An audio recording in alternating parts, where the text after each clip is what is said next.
আপনি যেই বিষয় নিয়ে কাজ করতে চান না কেন সেইটা সম্পর্কে আগে আপনার যে লোকাল মার্কেট প্লেস আছে, মানে স্থানীয় যে হাট বাজার আছে, সেখানে যাবেন, দেখবেন, যাচাই করবেন কোন প্রাণীটা বা কোন বিষয়টা সব থেকে বেশি চাহিদা আছে, কাস্টমারের চাহিদাটা সব থেকে বেশি কোন বিষয়টার উপর আছে, আপনি সেই বিষয় নিয়ে কাজ করার চেষ্টা করেন, সেই বিষয় নিয়ে উদ্যোগ গ্রহণ করেন।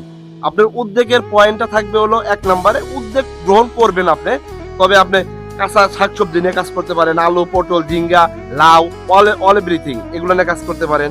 আপনি মুরগি, কবুতর, কোয়েল পাখি, দেশি মুরগি, হ্যাঁ, এগুলো নিয়ে কাজ করতে পারেন। ব্রয়লার মুরগি আছে, এগুলো নিয়ে কাজ করতে পারেন।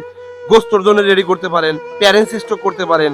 এরকম অনেকগুলো বিষয় আছে। এই বিষয়গুলো জানা শোনার পরে যদি আপনার কাছে হ্যাঁ মনে হয় যে না এই বিষয়টা নিয়ে কাজ করলে আমি মার্কেটে একটা চাহিদা আছে এবং আমি মার্কেটে যাওয়ার পরে জিনিসটা অ্যাভেলেবল ভাবে সেল করতে পারবো। দেখেন, একটা খামার করে খামার থেকে সফলতাটা অর্জন করাটা একটা মানে একটা বিষয়ের উপর ডিপেন্ডেবল না, অনেকগুলা ক্যাটাগরি, অনেকগুলো বিষয়ের উপরে ডিপেন্ড করে একটা খামারই সফল হতে পারবে কি পারবে না। স্পষ্টভাবে বুঝেন, আপনি যেই মানে প্রোডাক্টেই কাজ করেন না কেন বা যেই বিষয় নিয়েই কাজ করেন না কেন, এইটার সফলতা ডিপেন্ড করে কয়েকটা সাবজেক্টের উপরে। যেমন প্রথমত হলো আপনার উৎপাদন ক্ষমতা করতে পারেন কিনা। ধরেন উৎপাদন করলেন আপনি, বেশ ভালো, আলহামদুলিল্লাহ।